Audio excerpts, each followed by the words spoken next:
রমজান মাস রহমত, বরকত আর মাগফিরাতের মাস। কালীগঞ্জের এক ছোট্ট গ্রামে থাকতো আয়েশা নামের এক মেয়ে। মা, সেহরির সময় হয়েছে, উঠে আয়, এসো ভাত আর ডাল খেয়ে নাও। হ্যাঁ মা। প্রথম রোজার দিন, ঘরে খাবার কম, তবুও মনে আনন্দ। হে আল্লাহ, তুমি আমাকে রোজা রাখার শক্তি দাও। বিসমিল্লাহির রহমানির রহিম। আলহামদুলিল্লাহি রাব্বিল আলামিন। দিনভর রোজা রেখে সে কুরআন তিলাওয়াত করত, ছোট ভাইকে নামাজ শেখাত। রমজান তাকে শিখিয়েছে ধৈর্য আর ইবাদত। ইফতারের সময় হয়েছে। হ্যাঁ মা। কে এলো দরজায়?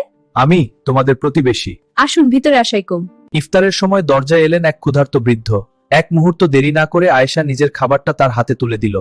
পাশের বাড়ির খালা খাবার নিয়ে আসছেন, এই নাও, তোমাদের জন্য খাবার এনেছি। তুমি এত ভালো। দেখো, আয়েশার চোখে আনন্দের অশ্রু। আল্লাহ দেখছিলেন তার ত্যাগ। কিছুক্ষণ পরই তাদের ঘরে এলো অনেক খাবার। সে বুঝলো আল্লাহ কখনো বান্দাকে নিরাশ করেন না। আল্লাহু আকবার। বিসমিল্লাহির রহমানির রহিম। রব্বানা তাকাব্বাল মিন্না ইন্নাকা আনতাস সামিউল আলিম। হে আল্লাহ, আমাদের আমল কবুল করুন। রমজান শুধু না খেয়ে থাকার নাম নয়, রমজান হলো ভালোবাসা, ত্যাগ আর আল্লাহর উপর ভরসা করার শিক্ষা।